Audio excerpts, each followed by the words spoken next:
Hello students, पिछले video में हमने पढ़ा था हाफ वेव रेक्टिफायर क्या होता है, उसका कंस्ट्रक्शन और उसकी वर्किंग। इस वीडियो में प्यारे बच्चों हम डिस्कस करेंगे फुल वेव रेक्टिफायर। ये बहुत ही इंपॉर्टेंट क्वेश्चन होता है आपके बोर्ड के एग्जाम में और इसके आने के जो चांसेस होते हैं बहुत ही ज्यादा होते हैं।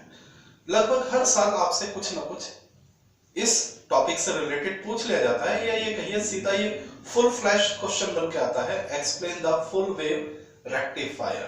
ठीक है, तो प्यारे बच्चों करते हैं इस टॉपिक को।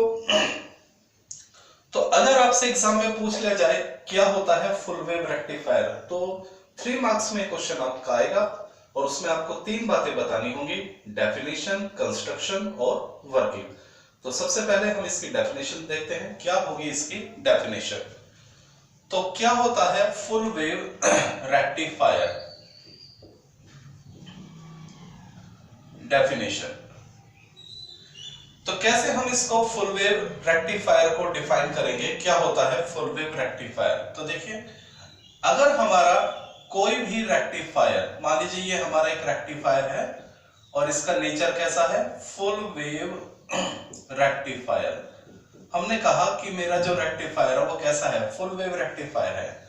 तो इसका मीनिंग क्या है कि जब हम इसको इनपुट में एसी साइकिल देंगे, ये हमारा है इनपुट एसी, ठीक है, तो ये आउटपुट में क्या करेगा, आउटपुट डीसी। तो देख लीजिए, ये जो एसी की प्लस साइकिल है उसको भी आउटपुट में देता है और जो निगेटिव साइकिल है उसको भी आउटपुट में देता है, प्लस को भी आउटपुट में अप्लाई कर फॉरवर्ड कर देता है और निगेटिव को भी आउटपुट में देता है। यानी कौन होता है full wave rectifier? Rectifier which convert both positive and negative cycle of AC into DC. पिछले वीडियो में जब हमने हाफ वेव रेक्टिफायर पढ़ा था तो वहां आपने देखा था कि जो हाफ वेव रेक्टिफायर होता है वो एसी की केवल पॉजिटिव साइकिल को ही आउटपुट में भेजता है, नेगेटिव साइकिल को ब्लॉक कर लेता है। जबकि फुल वेव रेक्टिफायर क्या होता है, जो एसी की प्लस साइकिल को भी और नेगेटिव साइकिल दोनों को ही डीसी में कन्वर्ट करके आउटपुट में फॉरवर्ड कर देता है। तो इसको एक्सप्लेन कैसे करेंगे हम, तो देख लीजिए, हाउ वी विल एक्सप्लेन। इसकी डेफिनेशन क्या बनेगी, it is the rectifier which convert both positive cycle and negative cycle of AC into DC. वो रेक्टिफायर जो एसी की प्लस साइकिल को भी डीसी में कन्वर्ट कर देता है और नेगेटिव साइकिल को भी डीसी में कन्वर्ट कर देता है, तो ऐसे रेक्टिफायर को हम क्या बोलते हैं, फुल वेव रेक्टिफायर बोलते हैं। तो दिस इज द डेफिनेशन।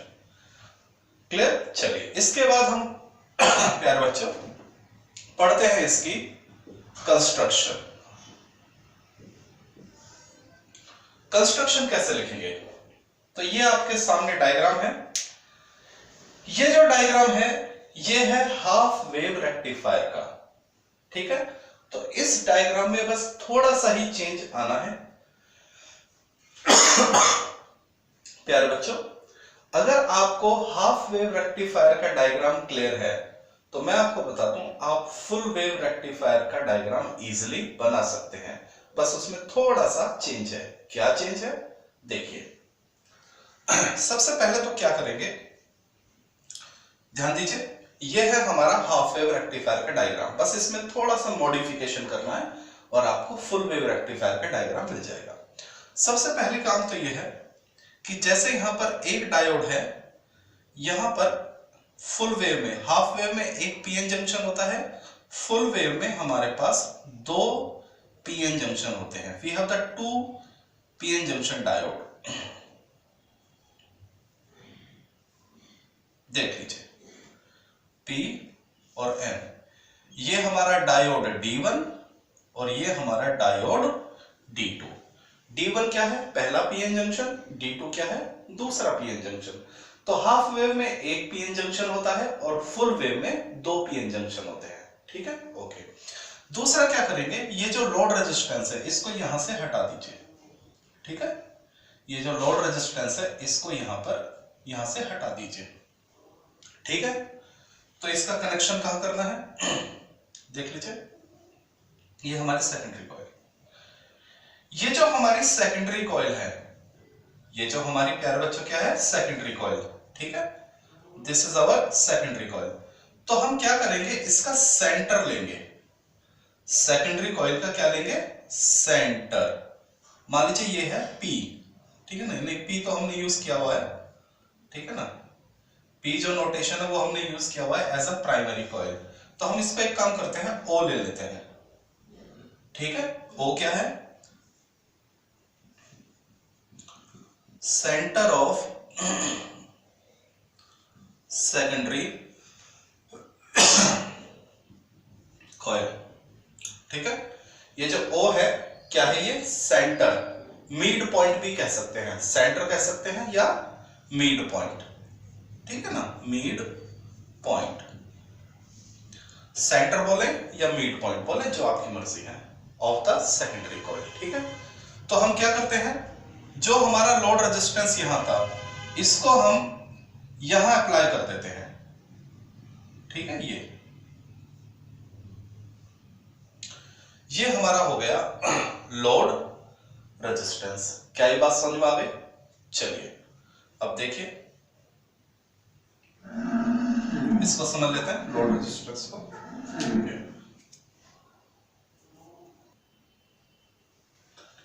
इसकी कंस्ट्रक्शन को इस तरह से देखिए प्यारे बच्चों, थोड़ा सा और इसको इजी कर लेते हैं। देखिए,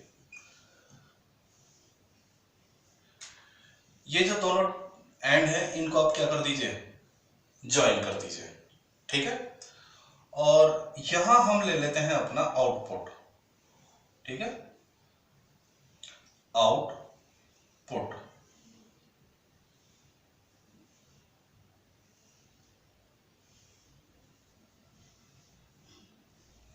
लोड रेजिस्टेंस। ठीक है, और ये हम इसको ऐसे कनेक्ट कर देते हैं। देख लीजिए, D2, इसको हम बोलते हैं सेंटर टैपिंग। Centre tapping. ठीक, यानी जो हमारी सेकेंडरी कॉइल है उसके सेंटर को भी हमने क्या एज अ कनेक्शन ले लिया है, इसको हम क्या बोलते हैं? Centre tapping. सेंटर यानी सेकेंडरी कॉइल का मिड पॉइंट, और टैपिंग यानी वहां से कनेक्शन बनाना। ठीक है, तो देख लीजिए क्या इसमें थोड़ा सा चेंज हुआ है। Is that clear? ये हमने अपना आउटपुट लोड रेजिस्टेंस लिया है, एक बार ये कनेक्ट है, इन दोनों को ज्वाइन कर लिया, और दूसरा कनेक्शन हमने कहां से लिया है? सेकेंडरी कॉइल के सेंटर से लिया है। ठीक है, तो लेट्स डू द कंस्ट्रक्शन। तो सबसे पहले प्यारे बच्चों देख लीजिए, वही हम 1 2 3 करके लिखेंगे तो आपको याद करने में ज्यादा आसानी होगी। और मेरी तो सलाह आपको यह है कि एग्जाम में जब भी आप लिखें, चाहे कंस्ट्रक्शन या वर्किंग, पॉइंट्स में लिखें तो आपको याद करने में और लिखने में दोनों ही क्या होती है? इजी होती है, और एग्जामिनर भी इजिली उसको स्टडी कर पाता है। ठीक है ना, तो चलिए सबसे पहले कंस्ट्रक्शन में नंबर 1, इसमें क्या होता है? एक हमारा AC सोर्स। ठीक है, ये हमारा AC सोर्स, इट कंटेन आ AC सोर्स। चलिए नंबर 2, इसमें AC सोर्स होता है। नंबर 2, इसमें एक ट्रांसफार्मर होता है, it contain a step up या स्टेप डाउन? बताइए क्या लिखा था? स्टेप डाउन, वोल्टेज को कम करते हैं हम। It contain a step down transformer. हम इसमें स्टेप डाउन ट्रांसफार्मर क्यों यूज करते हैं? क्योंकि स्टेप डाउन का काम क्या है? वोल्टेज को कम करना। हमारा जो एसी सोर्स है उसकी वोल्टेज क्या होती है? 220 वोल्ट। हमारे घर में जो सप्लाई आती है 440 वोल्ट आती है, 220 प्लस 220 निगेटिव, ठीक है। 220 ऊपर 220 नीचे, तो 440 वोल्ट हो जाती है, ठीक है। तो हमारे घरों में जो एसी आती है वो कितनी होती है? क्योंकि लेकिन एक वक्त में हम क्या यूज करते हैं? 220 प्लस या 220 माइनस, ठीक है। तो हमारे घरों में जो करंट आता है वोल्टेज है 220, लेकिन उस करंट को हम कहाँ यूज कर रहे हैं? तो जरूरी थोड़े ना कि जिस डिवाइस में हम उस करंट को यूज करेंगे वो भी 220 का ही हो। जैसा फॉर एग्जांपल हम अपने मोबाइल चार्जर, मैंने आपको बताया था हमारा जो मोबाइल चार्जर है वो एक तरह का क्या है? रेक्टिफायर है। तो इसमें आप जरा ध्यान दीजिए, जब हम अपने मोबाइल को चार्ज करते हैं तो जब हम उसका कनेक्शन अपने हमारे घरों में जो करंट के सॉकेट है तो वहां से हमें कितना करंट मिलता है? 220 का एसी मिलता है। लेकिन जब हमारा जो मोबाइल है वो हमारे मोबाइल की बैटरी को चार्ज करेगा तो मोबाइल की जो बैटरी होती है बेटा वो क्या होती है? 2.5 या 2 वोल्ट की होती है, और कई बार तो 1.5 की होती है। तो यानी मोबाइल की जो बैटरी है जिसको आउटपुट में डीसी करंट चाहिए उसकी वोल्टेज क्या होती है? 1.5, 2 या 2.5। तो इनपुट क्या है? 220, और आउटपुट हमें कितना चाहिए? 2.5 या 2, तो बहुत कम वोल्टेज चाहिए। तो वोल्टेज को कम करना होता है, इसलिए हम स्टेप डाउन ट्रांसफार्मर अपने रेक्टिफायर में यूज करते हैं। आपका जो मोबाइल चार्जर है उसके अंदर एक डायोड भी होता है और एक स्टेप डाउन, छोटा सा स्टेप डाउन ट्रांसफार्मर भी होता है। ओके, तो it contain a step down transformer. Number 3, शुरू की दो कंस्ट्रक्शन वही है जो हाफ वेव की है, बस यहां थोड़ा सा चेंज है। हाफ वेव में हमने क्या लिखा था? इट कंटेन अ डायोड, और हम लिखेंगे it contain 2 PN junction diode. इसमें 2 पीएन जंक्शन डायोड होते हैं। इट कंटेन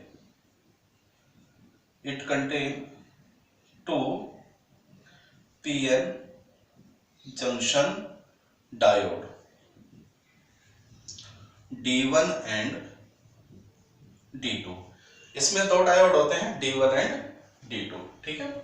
चलिए number 4, it contain load resistance. इसमें क्या होता है? लोड रेजिस्टेंस होता है RL। लोड रेजिस्टेंस आपको बताया था क्या होता है? जहां हम आउटपुट करंट को लेते हैं या आउटपुट करंट हमें जहां मिलता है उसको लोड रेजिस्टेंस कहते हैं। तो ये है प्यारे बच्चों इसकी कंस्ट्रक्शन। नाउ क्या बचा इसका? वर्किंग। तो देखते हैं, 1 मार्क्स में डेफिनेशन, 1 मार्क्स में कंस्ट्रक्शन यानी डायग्राम, केवल कंस्ट्रक्शन में 1 मार्क्स मिलेगा, और 1 मार्क्स आपको मिल जाएगा इसका वर्किंग का। तो देखिए बहुत ही इजी है, लेट्स सी।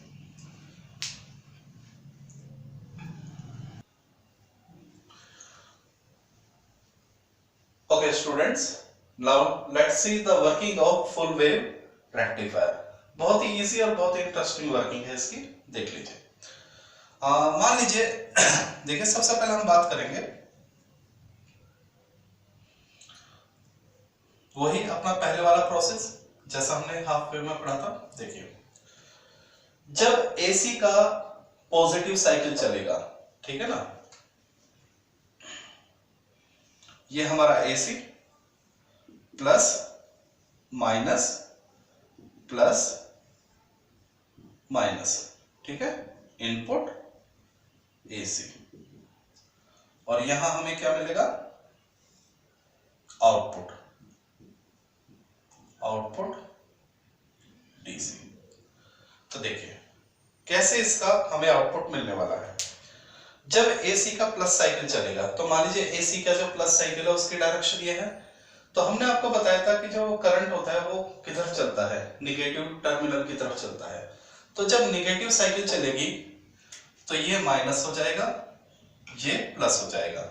फिर हमने आपको बताया था कि जो सेकेंडरी कॉइल होती है उसकी जो पोलैरिटी होती है वो प्राइमरी के अपोजिट होती है। तो अगर ये माइनस है तो ये क्या हो जाएगा? प्लस, और ये प्लस है तो ये क्या हो जाएगा? माइनस। क्लियर हो गया? ओके। जो सेंटर होता है, सेंटर का मतलब होता है जीरो। सेंटर का मतलब क्या होता है? जीरो। तो जहां हमने सेंटर लिया है वहां पर हमेशा क्या रहेगा? 0 वोल्ट रहेगा। सेंटर पे हमेशा क्या रहेगा? 0 वोल्ट। क्या ये बात समझ में आ गई? ओके, अब एक बात और जरा समझ लीजिए, सेंटर का मतलब है 0 वोल्ट, यानी जहां O है वहां पर वोल्टेज हमेशा क्या रहेगी, 0 रहेगी। तो एक यहां बात समझ भाई। अब एक बात जरा समझिए, जो 0 होता है वो हमेशा प्लस वैल्यू से कम होता है, लेकिन निगेटिव वैल्यू से हमेशा क्या होता है, ज्यादा होता है। ओके, चलिए अब जरा ध्यान देना, D1 को देखिए, तो D1 का जो P है वो किससे कनेक्ट है, प्लस से। अब जरा N को देखना, जो N है वो किससे कनेक्ट हो गया,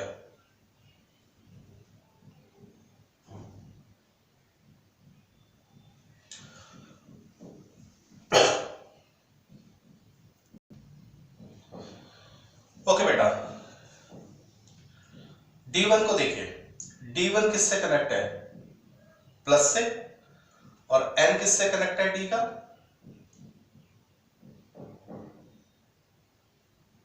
जीरो से। ठीक है, तो D1 का जो P है वो प्लस से कनेक्ट है और N किससे कनेक्ट है, 0।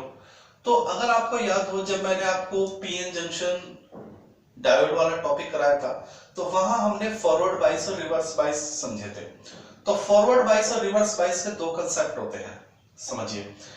एक, जब P प्लस से और N माइनस से कनेक्ट हो, फॉरवर्ड बाइस, ठीक है, और जब P माइनस से और N प्लस से तो क्या होता है, रिवर्स बाइस। लेकिन उसमें हमने एक बात बताई थी कि जरूरी नहीं कि हमारे P और N हमेशा प्लस और माइनस से ही कनेक्ट हो। फॉरवर्ड और रिवर्स का पता लगाने के लिए मैंने आपको एक ट्रिक और बताई थी कि जब भी P हाई वैल्यू से कनेक्ट होता है और N लो वैल्यू से कनेक्ट होता है तो उसको हम फॉरवर्ड बाइस कहते हैं। इसी तरह से जब P लो वैल्यू से और N हाई वैल्यू से कनेक्ट होता है तो उसको हम क्या बोलते हैं, रिवर्स बाइस बोलते हैं। ठीक है, ये मैंने आपको बताया था कि जब भी हमारा P हाई वैल्यू से कनेक्ट होता है और N लो वैल्यू से कनेक्ट होता है तो इसको हम बोलते हैं फॉरवर्ड बाइस। और जब भी हमारा P लो वैल्यू से कनेक्ट होता है और जब भी हमारा N हाई वैल्यू से कनेक्ट होता है तो उसको हम बोलते हैं रिवर्स बाइस। ठीक है, ये सारी चीजें हमने बताई थी आपको। तो ये प्लस ये माइनस, तो देखिए प्लस किससे कनेक्ट है, P से, N किससे कनेक्ट है, 0 से। तो 0 जब भी होगा प्लस से क्या होगा, छोटा होगा, तो यानी लो वैल्यू। तो यानी हमारा जो D1 है वो क्या आ जाएगा, फॉरवर्ड बाइस में। ओके, अब जरा इसको देखिए D2 को, तो P किससे कनेक्ट है, माइनस से, और N को देखिए, N किससे कनेक्ट है, 0 से। ठीक है, तो जो 0 है वो निगेटिव से तो हमेशा ज्यादा ही होगा, तो यानी N किससे कनेक्ट है, हाई वैल्यू से, और P किससे कनेक्ट है, लो वैल्यू से, तो ये किसमें आ जाएगा, रिवर्स बाइस में। क्लियर? तो देखिए number 1, for the positive cycle of AC, ठीक है, D1 get the forward bias and D2 get the reverse bias। जब AC की प्लस साइकिल चलेगी तो आपका D1 फॉरवर्ड में आ जाएगा और D2 किस में आ जाएगा, रिवर्स में। यानी जो पॉजिटिव साइकिल है वो D1 से निकल के आउटपुट पे चली जाएगी। तो hence the output current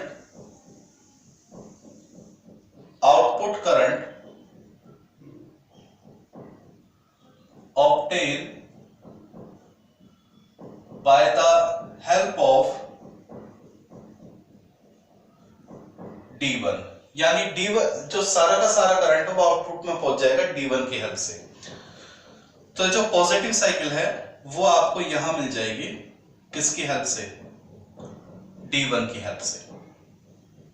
ठीक है, ये आपको D1 की हेल्प से आउटपुट मिल जाएगा।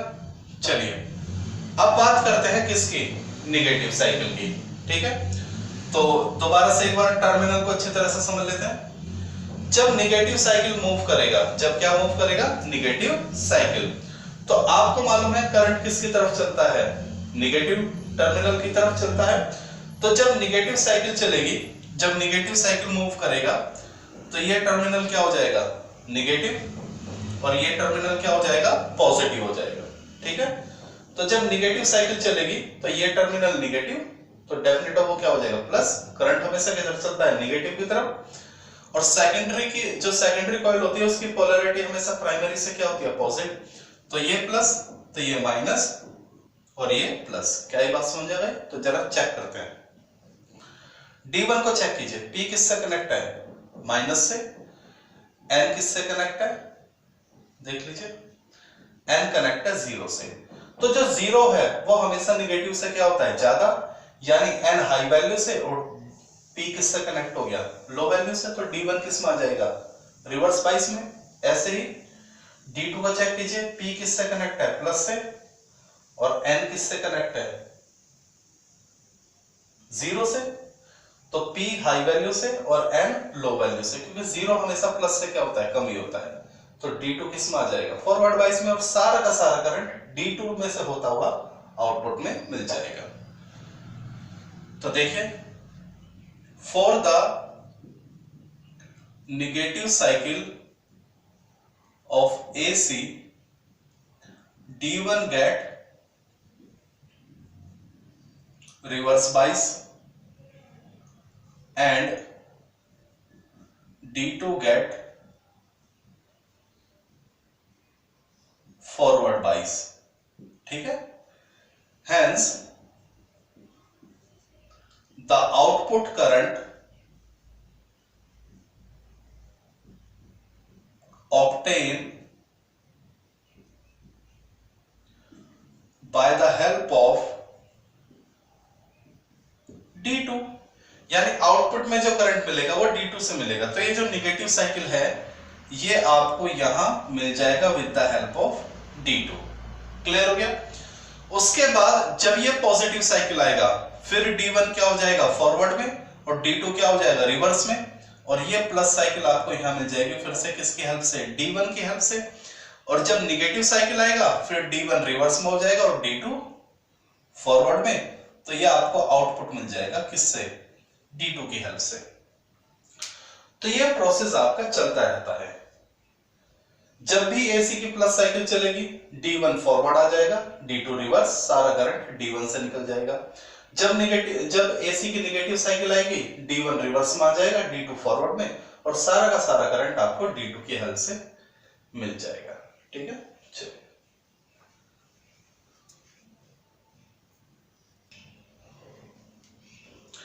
प्यारे बच्चों, अगर आप अपने करंट को देखेंगे, आउटपुट करंट को, तो एक्चुअली ये पूरी तरह से इसमें क्या है, इसको हम बोलते हैं पल्सेटिंग करंट।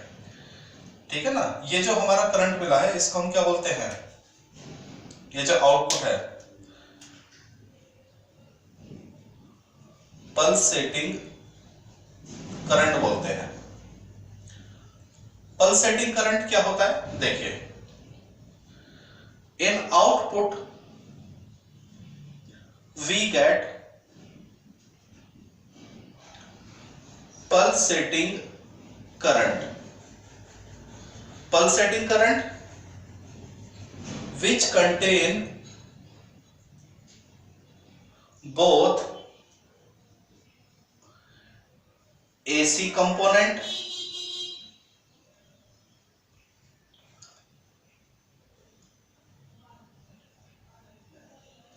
and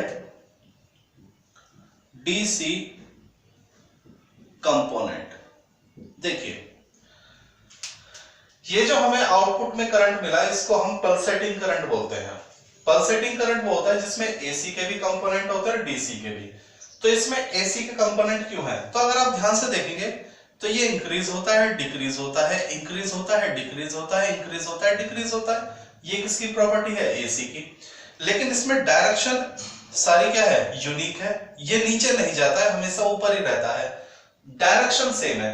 तो चूंकि इसका मैग्नीट्यूड चेंज हो रहा है तो ये है एसी की प्रॉपर्टी, और डायरेक्शन इसकी सेम है तो ये है डीसी की प्रॉपर्टी। तो हम कैसे इसके ये जो मैग्नीट्यूड चेंज होता है इसको हम कैसे रोकेंगे, ठीक है ना। तो इसके लिए हम फिल्टर को यूज करते हैं, फिल्टर यानी कैपेसिटर। तो हम क्या करते हैं प्यारे बच्चों, ये जो लोड रेजिस्टेंस है इसके पैरेलल हम एक कैपेसिटर अप्लाई कर देते हैं। तो देखिए the AC component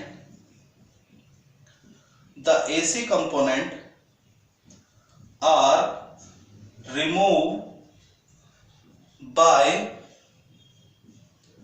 applying a capacitor along with load resistance known as filter,